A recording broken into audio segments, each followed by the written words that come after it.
물리학 수업에 오신 여러분을 진심으로 환영합니다. 오늘도 물리를 통해 인생을 가르치는 선생님 서민수입니다. 네덜란드의 과학자이자 의사였던 이 영의 평전을 쓴 프랑수와 아라고는 광학에 대한 영의 가장 유명한 공안인 간섭 법칙을 두고 다음과 같이 묘사를 합니다.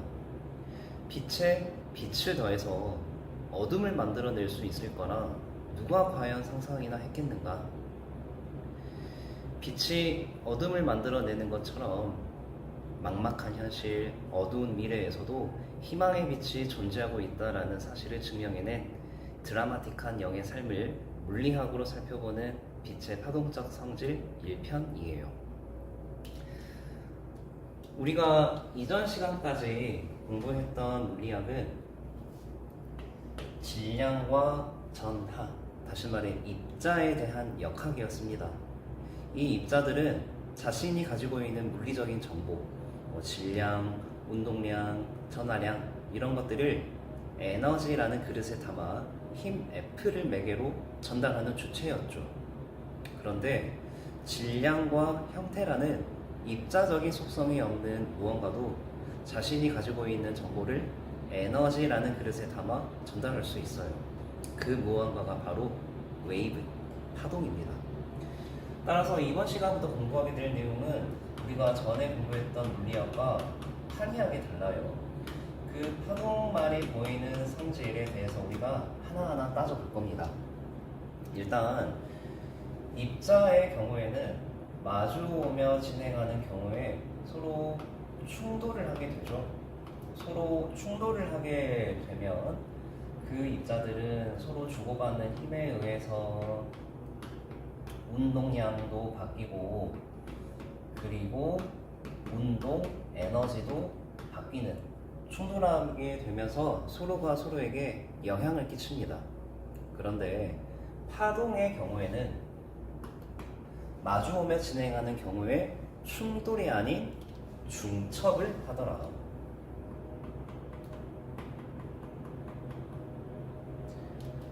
예를 들어서 진폭이 YA인 A 파동이 오른쪽으로 VA라는 속도로 진행한다고 합시다.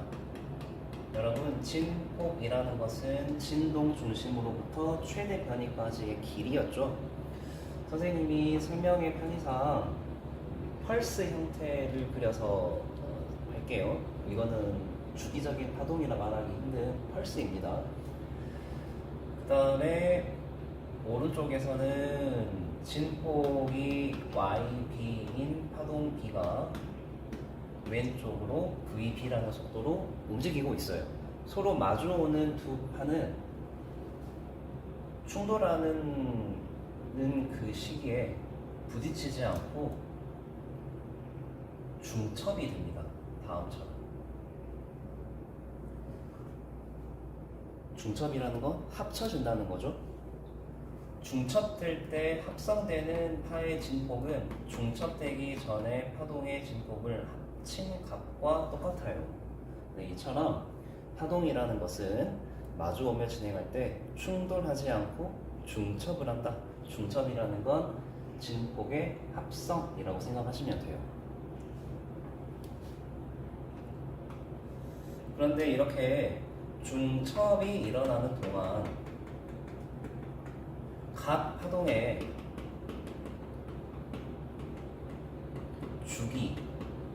주기라는 것은 한 번 진동하는 데까지 걸린 시간, 주기와 그 다음에 파장이라는 거는 한 번 진동하는 데까지 진행한 거리, 이런 것들이 변하지 않아요. 따라서 주기분의 파장으로 정의되는 파동의 속력도 바뀌지 않죠. 그리고 중첩되는 동안 각 파의 진폭도 변하지 않습니다. 그래서 중첩되고 난 뒤에는 중첩되기 전에 각각의 파동들이 A의 경우에는 중첩되기 전에 진폭을 그대로 유지하고, 그리고 속력과 운동 방향이 안 바뀌니까 중첩되기 전에 자신의 속력과 운동 방향을 유지한 채 자기 가던 길을 갑니다. 파동 B 마찬가지 중첩되고 난 뒤에도 자신의 진폭과 자신이 중첩되기 전에 속력을 유지한 채 자기 가던 길을 가요. 이처럼 파동은 서로가 서로에게 영향을 주지 않을 정도로 독립적입니다. 이러한 파동의 성질을 독립성이라고 불러요.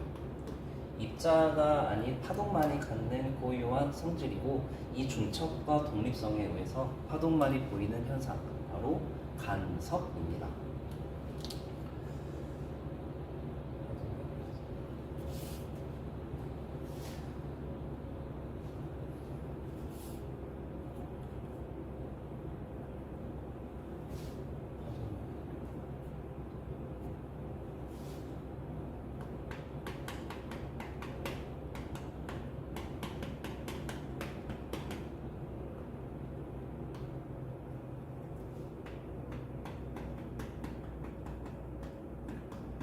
중첩될 때 진폭이 더욱 커지기도 하고 작아지기도 하거든요. 그 조건을 우리가 위상차에 따라 그리고 경로차에 따라 알아볼 거예요.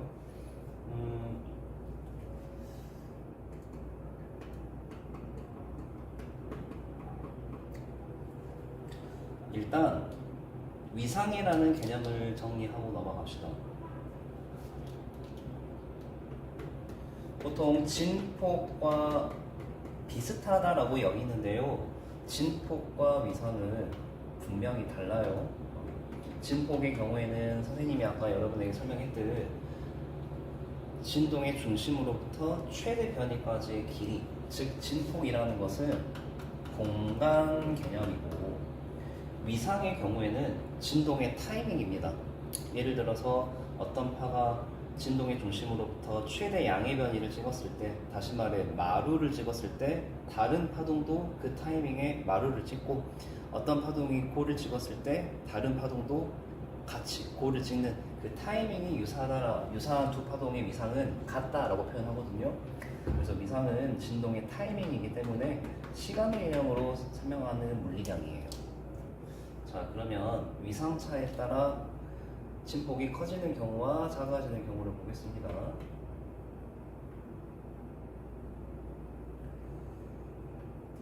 선생님이 그리는 이런 주기적인 사인 함수의 형태가 대표적인 파동이죠. 주기적인 진동이 주변으로 퍼져나가는 형태. 하얀색 파는 다음과 같이 정의가 되고요. 파란색 파동을 그려볼게요. 파란색 파동은 하얀색 파동과 진동 타이밍이 똑같습니다.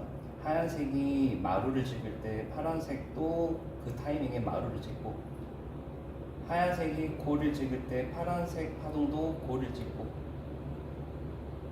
이렇게 완벽히 진동 타이밍이 같은 두 파의 위상은 같다라고 말을 하는 거예요.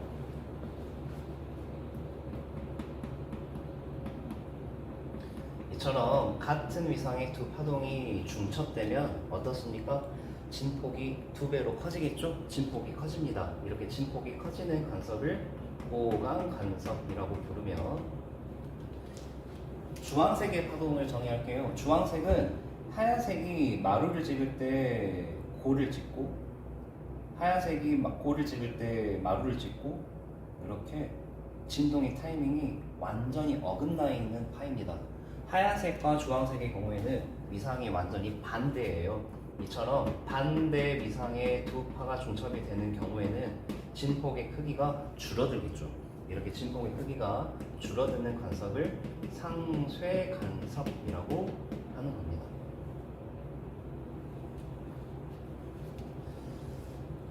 자, 이제 경로차에 따른 간섭 조건 볼게요.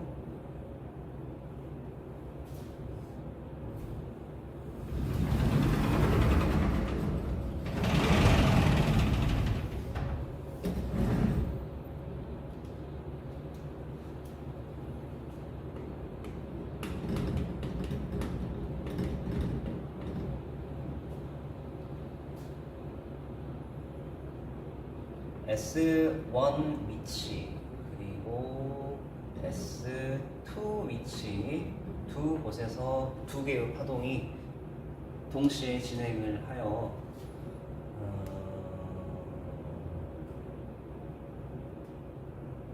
이쪽에 도착한다고 합시다.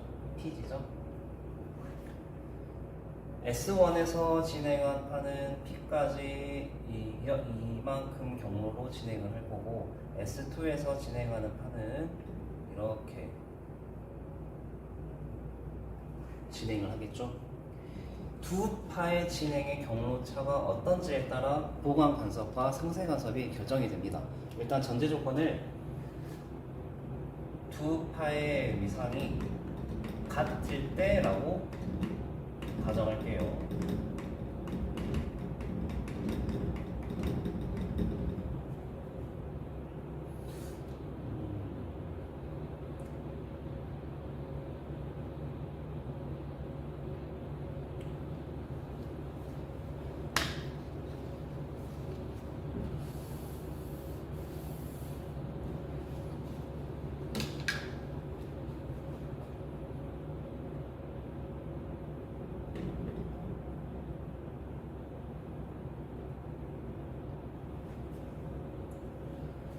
위상이 같기 때문에 S2에서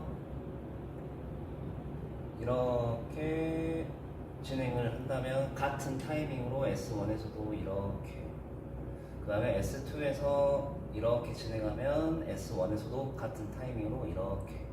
그런데 S1에서 P까지 길이가 조금 더 길다 보니 더 진행합니다. 자, 이 경우에 여러분이 점선호를 기준으로 이렇게 포개 보시면 S1에서 진행하는 파의 마루와 S2에서 진행하는 파의 마루가 만나고, 여기서는 골과 골이 만나는 두 파의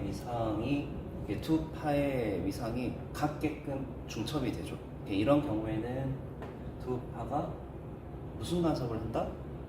보강 간섭을 한다. 이때 두 파의 진행 경로차는 선생님이 노란색으로 체크한 이 거리만큼입니다. 앞으로 경로차는 다음과 같은 기호로 나타낼 것이며, 이거 델타라고 읽을 거예요. 보강 간섭할 때에는 경로차가 한 파장만큼 나오거든요. 한 파장이든 두 파장이든 세 파장이든 한 파장의 정수배로 정의가 될 때 그 두 개의 파동은 보강 간섭을 일으킨다. 그런데 보통 물리학에서는 반 파장의 배수배로 나타내거든요. 네, 반 파장의 짝수배로 나타나겠다. 이렇게 반 파장의 짝수배의 경로차를 만족할 때에는 두 파가 보강 간섭을 한다. 이렇게 정리하시면 되고요.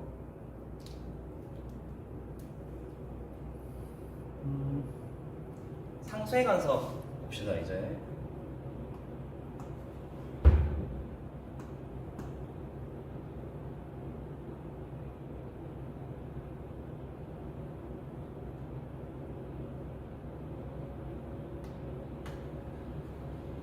S1, S2에서 출발한 두 개의 파동이 Q라는 지점까지 진행하는 경로 이렇게 그려보고,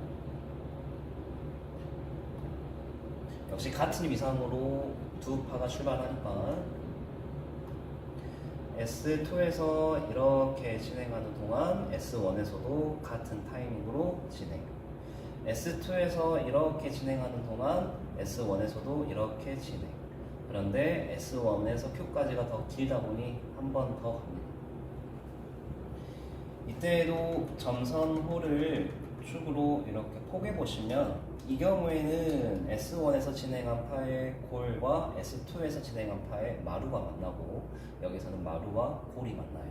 어때요? 포개 보았을 때 두 파의 위상이 반대인 것들끼리 만나는 무슨 간섭? 네, 상쇄 간섭.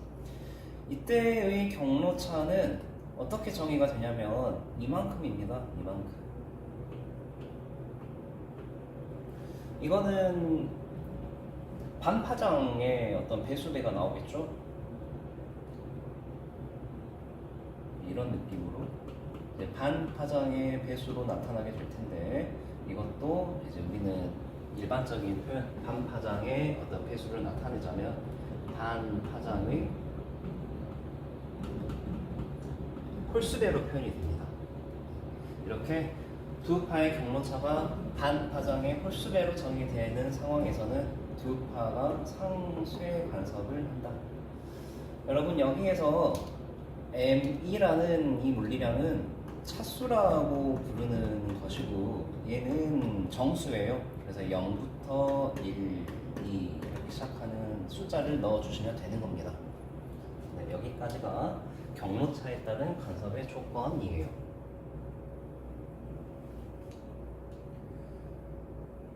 이 내용까지가 우리가 일반적으로 알고 있는 파동들, 뭐 소리, 그리고 수면파 이것들이 보이는 간섭 현상을 설명하는 물리학입니다.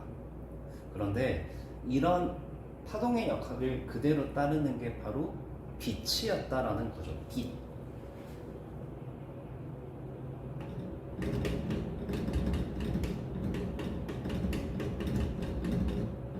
선생님이 수업 초반에 소개했던 인물 영이라는 사람은 어렸을 때 굉장히 비범했다고 해요.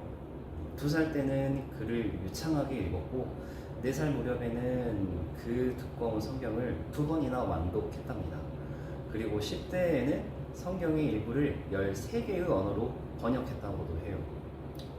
이처럼 타고난 언어적 재능으로 훗날 시각과 청각을 넘나들며 자연을 해석하는 독창적인 학문적 감각으로 발전하게 되고 이 감각은 서로 다른 자연 현상에서 공통된 원리를 발견하는 시선으로 이어지게 됩니다. 그게 이중슬립 실험에서 꽃을 피우게 된 거예요.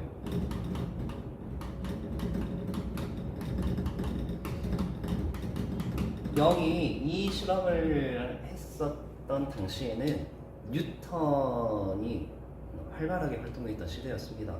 뉴턴은 빛을 입자라고 주장을 했어요. 그래서 영이 실험을 해본 겁니다. 이중 슬릿이라는 것은 구멍이 2개 뚫려있는 판이라고 생각하시면 돼요. 이 구멍이 2개 뚫려있는 판에 빛을 쬐어주면 이중 슬릿의 맞은편에 위치한 스크린에 입자라면 직진하기 때문에 구멍의 수직한 위치에서만 밝은 빛 무늬가 생겨야만 해요. 빛이 입자면 직진하니까. 그런데 실험을 해봤더니 여기 말고도 뜬금없는 부위에서도 밝은 무늬가 생기더라. 그리고 그 밝은 무늬 사이에는 어두운 무늬가 이처럼 밝고 어두운 무늬가 규칙적으로 나타나는 것을 발견을 한 겁니다. 영은 이중 슬릿을 통과한 두 빛이 만들어내는 밝고 어두운 무늬의 규칙을 두고 관악기에서 특정 소리가 작아지거나 커지는 이 소리의 간섭 현상에 비유를 한 거예요. 이렇게요. 이 구멍에서 진행한 빛의 경로와 여기 구멍에서 진행한 빛의 경로의 차이가 반파장의 짝수배를 만족하기 때문에 여기서는 빛들이 보강 간섭을 하여서 밝은 무늬가 만들어지는 것이고 여기 구멍에서 진행한 빛이 여기에 도달하기까지 경로와 여기의 경로의 차이가 반파장의 홀수배를 만족하는 위치이기 때문에 여기서는 상쇄 간섭을 하여서 빛이 어두운 무늬를 만들어내는 것이다 라고 설명을 한 거예요. 이처럼 빛도 소리처럼 간섭을 하기 때문에 입자가 아닌 파동이다 라고 생각을 한 거죠. 자, 그러면 이 영의 이중 슬릿 실험을 조금 더 자세히 살펴보겠습니다.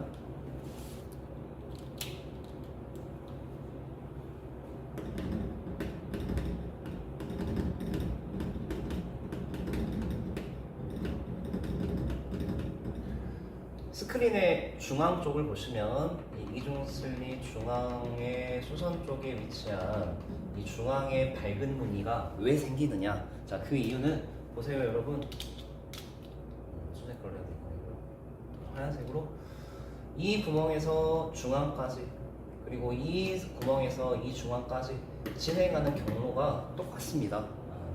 여기 슬립 구멍 S1, 여기 S2라고 했을 때 중앙을 O라고 한다면 S1에서 O까지 그리고 S2에서 O까지 진행하는 경로가 똑같기 때문에 이 경우에는 경로의 차이가 0이 돼요. 경로 차이가 0이 되는 걸 만족하는 것은 반파장의 짝수배일 때만이며 M값은 0일 때를 만족하는 거죠. 반파장의 짝수배, 이거는 상쇄간섭이었습니까? 보강간섭이었습니까? 그렇죠, 보강간섭. 즉 중앙 쪽에서는 경로차가 없기 때문에 빛들이 보강간섭을 하여서 밝은 무늬가 생기는 것이다 라고 설명을 한 거예요.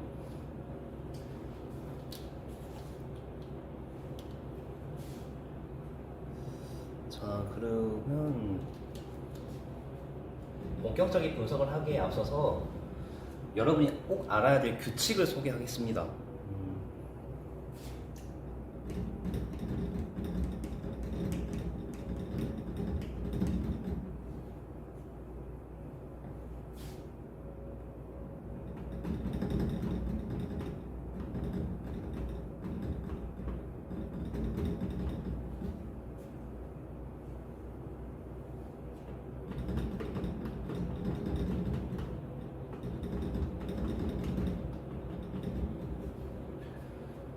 자, 몇 번째 밝고 어두운 무늬와 차수 M의 관계를 여러분이 인지하고 문제 상황을 분석하실 줄 알아야 돼요. 일단 밝은 무늬부터. 밝은 무늬라는 것은 보강간섭 한다는 거죠. 네, 보강간섭.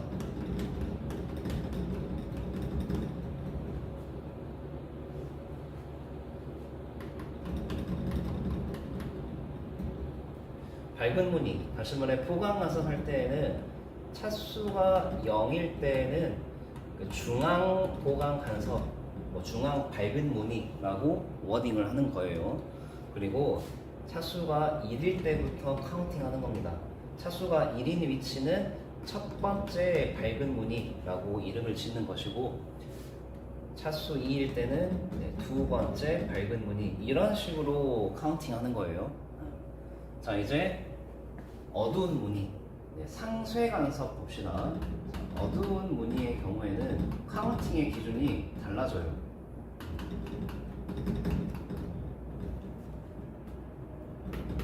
M0일 때 이때부터 카운팅합니다. 이때부터 첫 번째 어두운 무늬라고. 그리고 차수가 1일 때 두 번째 어두운 무늬, 그리고 차수가 2일 때 세 번째 어두운 무늬. 이런 식으로 밑에 쭉 안 써도 여러분이 이제 규칙에 따라서 몇 번째인지 말할 수 있겠죠.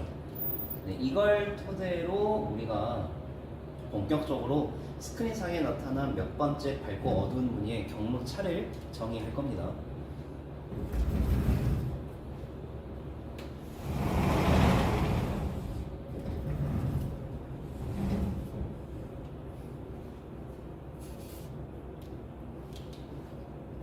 일단 여기 S1, 여기 S2라고 하고, 여기 볼까요? 여기 P 지점.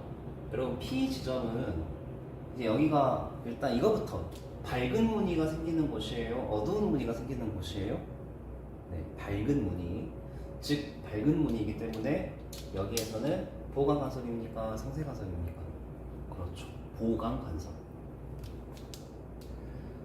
S1에서 P까지, S2에서 P까지, 일단 경로차 하기 전에 여기 P에서는 보강 간섭을 합니다. 밝은 무늬가 생긴 지점이니까요. 그럼 여기는 몇 번째 밝은 무늬인가? 여러분, 중앙, 여기 중앙을 기준으로 해서 첫 번째, 두 번째 이렇게 카운팅하는 거예요.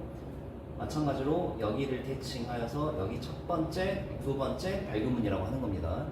자, 여기 어쨌든 두 번째 밝은 무늬, 여기는 두 번째 보강간섭하는 위치. 그래서 보강간섭하기 위한 경로차는 반파장의 짝수배였어요? 홀수배였어요? 네, 짝수배. 그 다음에 여기 두 번째라고 했잖아요. 두 번째니까 차수 m은 1입니까? 2입니까? 그렇죠. 2죠. 2. 그래서 이 m자리에다가 2를 대입하는 거예요. 그래서 2를 대입하면 경로차는 2 람다가 됩니다. 됐죠? 그러면 이제 이 실질적인 경로의 차이를 우리가 진행 경로의 차이로 구해 볼 텐데요. S1에서 P까지 진행하는 경로 이렇게 그려지고 S2에서 P까지 진행하는 경로 이렇게. 그 경로의 차이는 이렇게 수선을 그어봤을 때 이 길이만큼이 두 빛의 진행 경로 차이가 되겠습니다. 여기가 경로차. 보강화섭의 경로차. 그럼 이거는 우리가 어떻게 표현할 수 있느냐? 만약에 이중 슬릿의 간격이 D라면 그리고 슬릿의 중앙으로부터 T라는 지점까지 중앙과 이 점선의 끼인각을 세타라고 했을 때 기하학적인 구조에 따라서 이쪽이 세타가 되거든요. 그래서 이 경로차는 D 사인 세타가 돼요. 그래서 이거는 이제 이렇게 D 사인 세타. 이중 슬릿의 간격으로 경로차를 표현하는 방법, 여러분이 이 기하학으로 확인해 볼 수 있으면 좋겠습니다. 그러면 어두운 무늬 볼게요. 여기 보겠습니다. Q. 자, Q 지점. Q 지점은 어두운 무늬이기 때문에 상쇄 간섭하는 위치이죠. 자, 이제 몇 번째인지 여러분이 카운팅 하셔야 됩니다. 중앙 밝은 무늬를 기준으로 첫 번째 어두운 무늬 이렇게 카운팅하는 거예요. 첫 번째 어두운 무늬, 물론 여기도 첫 번째 어두운 무늬, 그 다음에 두 번째 어두운 무늬, 두 번째 어두운 무늬, 그 다음에 세 번째 어두운 무늬, 세 번째 어두운 무늬. 여기는 세 번째 어두운 무늬. 그래서 차수 m은 어떻게 카운팅? 그렇죠. 2 이렇게. 이쪽으로 와서 Q 위치는 상쇄 간섭하는 위치이고 경로차는 반파장의 홀수배입니다. 근데 여기에 M, 2가 들어가니까 경로차는 2분의 5 람다가 되겠죠. 이제 이거를 이중 슬릿 간격으로 나타내 보겠습니다. 이제 이 위치, 슬릿의 중앙 점선과 주황색 띠인각 자체가 파란색 세타랑은 다를 거니까 주황색 세타 프라임이라고 할게요. 그러면 얘는 이렇게 표현되겠죠. 이중 슬릿 간격의 사인 세타 프라임으로. 이렇게 여러분은 스크린상에 위치해 있는 무늬들을 보시고 이거를 경로차에 따른 간섭 조건과 이중 슬릿의 간격으로 나타낸 경로차를 통합해서 비교 분석할 줄 아셔야 됩니다. 좀 어렵죠? 몇 번 하시다 보면 충분히 잘 따라올 수 있을 겁니다.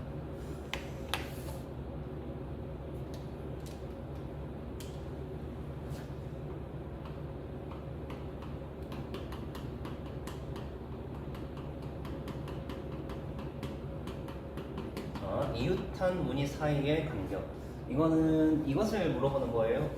뭐 예를 들어 밝은 무늬 사이의 간격, 이 밝은 무늬 사이의 간격, 아니면 이 어두운 무늬 사이의 간격. 뭐 어디를 재도 똑같이 나와요. 기하학적인 구조에 따라서 밝은 무늬 사이의 간격 혹은 어두운 무늬 사이의 간격 모두 통칭하는 표현입니다. 여기를 델타 x라고 했는데 이걸 어떻게 구해 볼 거냐? 우리가 아까 이중 슬릿 간격으로 표현하는 경로차, 이거는 이제 밝은 무늬의 사이의 간격을 구한다 가정하고 D 사인 세타는 이제 2m 곱하기 2분의 람다였으니 m 람다라고만 써볼게요. 이렇게 지금 우리는 이웃한 밝은 무늬 사이의 간격을 가정하고 쓴 경로차에 대한 식입니다. 뭐 어두운 무늬 사이의 간격을 써도 같은 결과예요, 사실은. 이때 이중 슬릿의 간격 D는 이 거리에 비해서 너무나 짧은 값이기 때문에 각도 자체가 엄청 작아요. 각도 자체가 엄청 작기 때문에 사인 세타 값이 거의 세타로 근사가 됩니다. 그래서 이걸 이렇게 나타낼게요. d 세타는 m 람다. 그 다음에 이중 슬릿으로부터 스크린까지의 거리를 라지 L이라고 합시다. 그리고 중앙으로부터 바로 이웃한 밝은 무늬까지의 거리를 X라고 해볼게요. 그러면 이때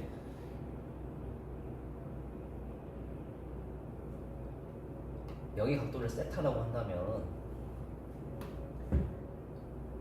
L에다가 세타를 곱한 값이 X랑 같다. 근사할 수도 있어요. 그러면 세타 값은 L분의 X가 되어서 이 자리에다가 L분의 X 대입할게요. 그러면 L분의 dx m 람다. 그래서 X는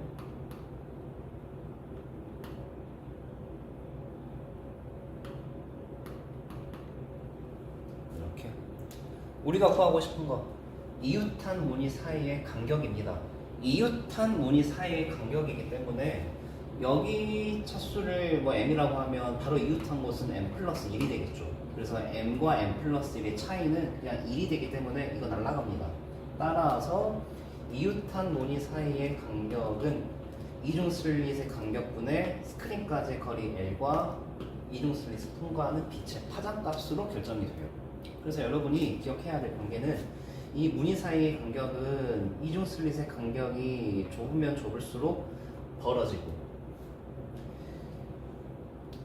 스크린까지 거리 L이 좁으면 좁을수록 이중 슬릿 간격 줄어들게 되고 뭐 이제 여러분이 이 분수식 구조를 토대로 인과관계 변인에 따른 결과값을 여러분 충분히 말할 수 있을 겁니다. 뭐 그리고 이중 슬릿을 통과하는 빛의 파장이 길면 길수록 무늬 사이의 간격이 늘어나겠죠. 네, 이렇게 설명할 수 있으면 돼요.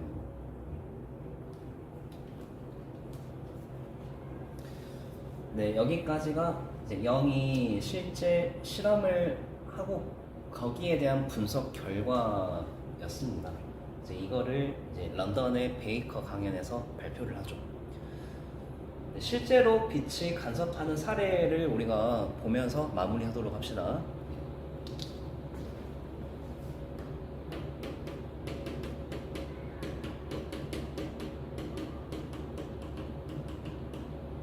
보강 간섭과 상세 간섭 따로따로 나누어 볼게요. 일단 첫 번째 보강 간섭.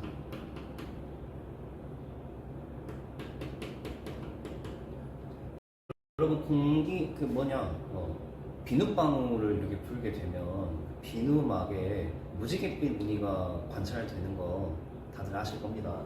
그게 왜 그렇게 되는 것인가?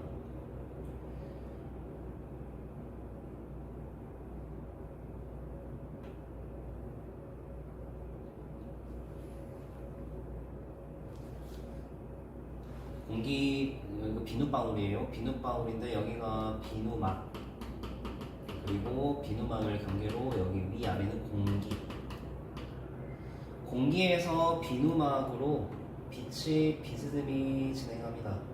이때 빛의 일부는 공기와 비누막의 경계에서 반사되어 진행하고요. 일부는 이 안에서 꺾여 진행하고 난 뒤에 다시 한번 반사되고 다시 투과돼서 이렇게 공기층으로 나가요.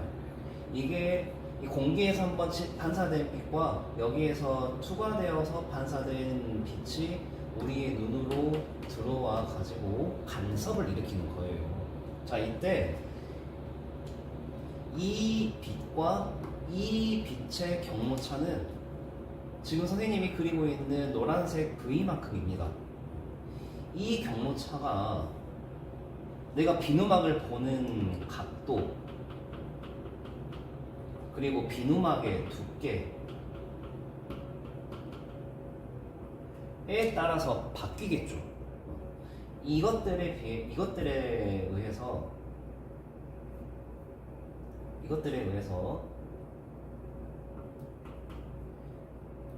경로차가 바뀝니다. 경로차가 변화. 어떤 경로차? 보강 간섭하는 경로차. 경로차가 바뀌니 이 식을 만족하는 파장값도 바뀌겠죠. 즉 빛의 색깔이 바뀌는 거예요. 다시 우리가 비누막을 보는 각도 그리고 비누막의 두께 이런 복합적인 요인의 변화에 따라서 보강 간섭을 일으키는 경로차가 바뀌게 되고 거기에 부합되는 파장이 바뀌기 때문에 우리 눈에 보이기에는 색깔이 달라 보인다. 이렇게 생각하시면 됩니다. 그 다음에 지폐의 경우도 볼게요. 지폐의 경우에는 여러분이 뭐 10,000원짜리나 50,000원짜리 그 숫자가 적혀져 있는 부분을 내가 어떤 각도로 보느냐에 따라서 그 숫자가 다른 색깔로 보입니다. 우리는 그거 홀로그램이라고 부르거든요. 그 이유도 간섭 때문이에요. 지폐 잉크층 그리고 지면 지폐 그 종이면 그리고 여기 공기라고 했을 때 이 각으로 보게 되었을 때 공기와 잉크 경계에서 빛 하나는 반사 일부는 투과되어 반사되고 투과되는 이 두 개의 빛이 사람의 눈으로 들어와서 보이는 건데 이 경우에는 경로차가 이렇게 파란색으로 그은 V자라고 했을 때 이 경로차가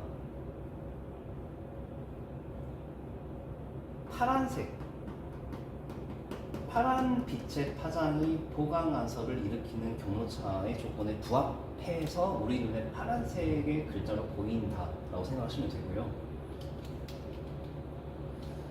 내가 다른 각도를 봤다. 좀 더 비스듬하게 봤다면 좀 더 비스듬한 각으로 지폐를 바라보았을 때 이 경우에는 이렇게 반사되고 이렇게 투과되어서 이렇게 나가는 이때는 확연히 경로차가 파란색인 경우랑 비교했을 때 달라졌죠. 이 경로차는 주황색 파장이 보강 간섭을 일으키는 경로차에 부합해서 우리 눈에 주황색으로 보인다. 이렇게 생각하시면 되겠습니다. 결과적으로 보강 간섭은 내가 어떤 각도로 보느냐, 뭐 다른 그 이외의 요인에 따라 결정되는 경로차에 부합되는 파장의 색깔로 보이는 것이다 라고 이해하면 되는 거예요.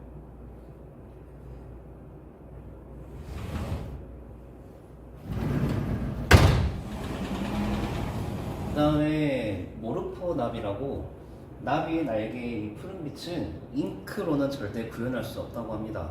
왜냐하면 이 파란색은 간섭에 의해서 나타나는 되게 몽환적인 색깔이거든요. 나비의 날개는 자세히 살펴보시면 이런 격자 구조로 이루어져 있습니다. 보는 각도에 따라서 간섭이 달리 일어나기 때문에 파란빛의 명도와 채도가 바뀌게 돼요. 이 모르포 나비의 날개 격자 구조를 그대로 활용해서 만든 광학기기, 바로 분광기입니다. 분광기, 스펙트럼 분석할 때 사용하는 광학기기죠. 여기로 들어오는 빛이 보는 각도에 따라서 경로차가 달라지게 되고 거기에 맞는 색깔들로 파장이 분리되는 현상, 이 분광기 모르포 나비의 날개 구조를 본따서 만든 광학기기이다. 그렇게 이해하시면 되겠습니다. 그 다음에 카멜레온의 경우에 변색을 일으키는 원인도 빛의 간섭이라고 해요. 카멜레온의 피부 구조는 이런 격자 구조로 이루어져 있는데 이 격자 구조의 간격이 카멜레온의 뭐 혈압 그리고 근육의 긴장도와 같은 생리적 요소에 따라 조절이 되며 이 격자가 바뀌게 되면 빛들이 간섭을 일으키는 경로차 조건이 바뀌게 되면서 다양한 색깔로 표현되는 거라고 합니다. 그래서 카멜레온의 변색 이것도 빛의 간섭에 의한 현상이다 이해하시면 되고요. 이제 상쇄 간섭 볼게요. 상쇄.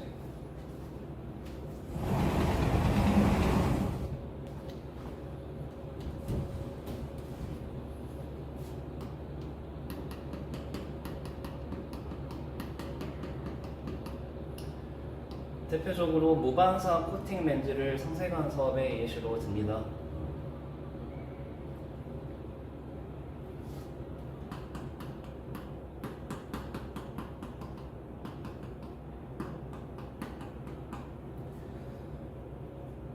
공기층, 그 다음에 렌즈 위에 덮어된 코팅제, 그 다음에 렌즈. 공기에서 코팅으로 들어온 빛의 일부는 반사되어 우리 눈으로 들어오고, 일부는 투과되어서 여기서 반사된 빛이 투과되어 우리 눈으로 들어오고, 이때 두 빛의 경로차, 노란색으로 덧입힌 이 경로차가 완벽히 상세 간섭을 일으킬 수 있는 경로차가 될 수 있도록 코팅제의 두께를 조절하는 거예요.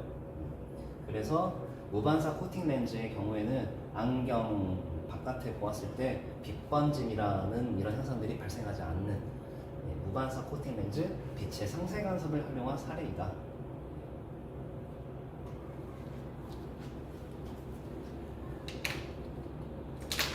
오늘 공부한 내용 정리하겠습니다.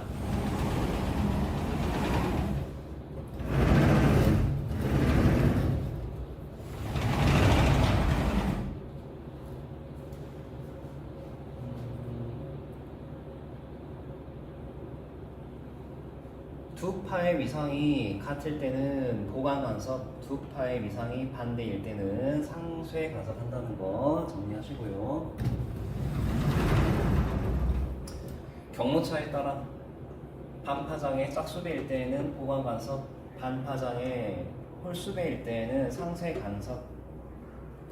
그리고 n번째 밝고 어두운 무늬와 채수의 관계 너무나도 중요하니까 여러분들이 꼭 눈에 익혀 놓으시길 바라며,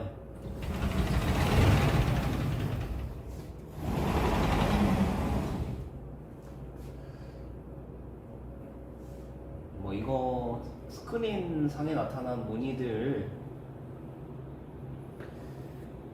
경로차에 따른 간섭 조건과 통합해서 볼 수 있어야 되고요. 그리고 이웃한 무늬 사이의 간격이 다음과 같은 변인들에 의해 조절된다 확인하시고, 이 정도까지 알면 되겠네요. 그래서 이러한 이중슬릿 실험을 근거로 영은 런던의 베이커 강연에서 선언합니다. 빛은 소리처럼 간섭하는 것이기 때문에 입자가 아니라 파동이다. 그런데 아까도 선생님이 말했듯이 당시 학계를 지배하던 것은 뉴턴이 주장하는 빛의 입자설이었습니다. 그래서 이 영의 주장은 받아들여지지 않았어요. 그 강연장에서는 뜨거운 박수갈채 대신에 차가운 침묵만이 흘렀죠. 여기에 실망한 영은 광학 연구를 내려놓고 의학으로 돌아가게 됩니다. 그런데 영의 실험이 의미한 건 뭐였습니까? 어둠이 그저 어둠이 아니었어요. 영이 마주한 현실이 굉장히 어둠과 같았지만 영의 실험에서 말하는 그 핵심은 어둠이 그저 어둠이 아니고 빛이 만들어낸 간섭의 흔적이었다. 바로 이후 프레넬이라는 사람이 영의 연구에 드리워진 어둠 속에서 밝은 빛을 찾아낸 겁니다. 이후 이어진 프레넬의 후속 연구를 토대로 이 영의 이론은 19세기 광학을 세운 기념비적인 발견으로 자리 잡게 돼요. 우리의 삶도 이와 비슷합니다. 세상이 어둠처럼 느껴질 때가 있더라도 그 속에는 아직 보이지 않는 가능성과 희망이 숨어 있을지도 몰라요. 세상을 둘러싸고 있는 어둠이 우리를 가로막고 있을지라도 우리는 굳은 용기를 가지고 다시 일어설 수 있습니다. H.O.T의 빛을 들으며 오늘도 물리를 통해 인생을